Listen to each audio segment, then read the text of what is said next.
Financial irregularity है खैबर पख्तूनख्वा की हुकूमत के अंदर, वो 152 अरब रुपए 13.2 करोड़ रुपए की फ्रॉडुलेंट पेमेंट्स हैं। जो मिसक्लासिफाइड एक्सपेंडिचर्स हैं ये 84 अरब रुपया है।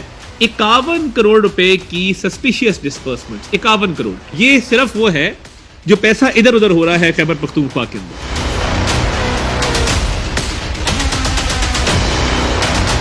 1000 अरब रुपए के मकरूज सूबे के वजीर आला के निराले शौक। खैबर पख्तूनख्वा में अशराफिया के लिए 2 हॉर्स क्लब बनाने का फैसला। यूनिवर्सिटियों के जमीनें बेचकर घुड़सवारी को फरोग दिया जाएगा। खैबर पख्तूनख्वा में फंड्स की लूटमार, इख्तियारात का नाजायज इस्तेमाल इंतहा तक पहुँच गया।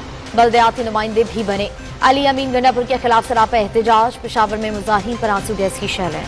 खैबर पख्तूनख्वा एहतसाब कमीशन में बेकायदगियों का भांजा खुद एहतसाब कमिश्नर ने फोड़ दिया। इदारे में गैर कानूनी भर्तियों की निशानदही की गई जिस पर कोई कार्रवाई नहीं हुई। खैबर पख्तूनख्वा हुकूमत में दवाओं की खरीदारी का बड़ा स्कैंडल सामने आया है। अद्वियात और दीगर मेडिकल अशिया असल कीमत से कई गुना ज्यादा कीमत पर खरीद कर कौमी खजाने को अरबों रुपए का नुकसान पहुंचाया गया है।